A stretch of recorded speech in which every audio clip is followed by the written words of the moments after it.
ከባድ የህይወት ፈተና የታየበት የብርቱካን ህይወት። ብርቱካን ተወልዳ ያደገችው ጎጃም ስናን ወረዳ ነው። ብርቱካን አባቷ መሰደዱንና እናት በወሊድ ምክንያት ህይወቷን ማለፉ ተናግራለች። ብርቱካን እስከ 8 ዓመት አያቷ ጋር ካደገች በኋላ የሰው ቤት ገብታ እየሰራች ትምህርቷን እየተማረች ነበር።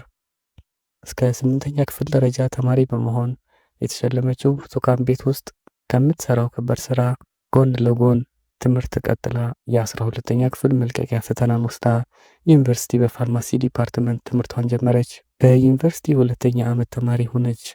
ምሽት ከላይብራሪ ስትመለስ በግቢ ውስጥ ረብሻ ተከሰተ የምትለው ብርቱካን ከውስጥም ከውጭም ተኩስ ነበር። ቶሎ አምልጦ በማለት እዚህ መኪና ግቡ ብለው ይዘውን ጫካ ገቡ ብላለች። የፈለግናችሁ ለስልጠና ነው አብራችሁን ትሆናላችሁ ብለውን ጫካ አስቀመጡን። በጣም የመከራ ጊዜ ነበር። የሚበላ የሚጠጣ ማግኘት አስቸጋሪ ነበር ትላለች ብርቱካን። ጊዜው ሄደ። 1 ዓመት ከ6 ወር ተቆጠረ። አሁን ስራችንን እንጀምር በማለት ሁላችንም ልብስ አስወልቀው አሰለፉን። እኔ 6ኛ ነበርኩ። እየተፈራረቁ ነበር የሚደፍሩን። ከዛ በኋላ ሰውነቴን ደንዝዟል። በፌሮ ይወጉት ነበር ብላለች። በ6ኛ ቀኔ ስነቃ ደም እየፈሰሰ ነበር። ነገ ህይወቴ ይለወጣል፣ ነገ ጥሩ ቦታ ደርሳለሁ ያልኩት ልጅ በመጨረሻም እንደዚህ ሲሆን በጣም ከፋኝ። ህይወቴን በምን መልኩ ነው የምቀጥለው? አይዞሽ የሚለኝ ሰው የለኝም።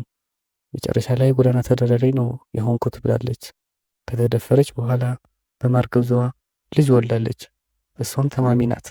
መለወጥ፣ መደገፍ፣ ህይወቷ ድጋሚ እንዲመለስም ተስፋ እንዲኖራት ትፈልጋለች። ብርቱካን ከኢቢኤስ ጋር በነበራት ቆይታ እንዲህ ስትል ተናግራለች።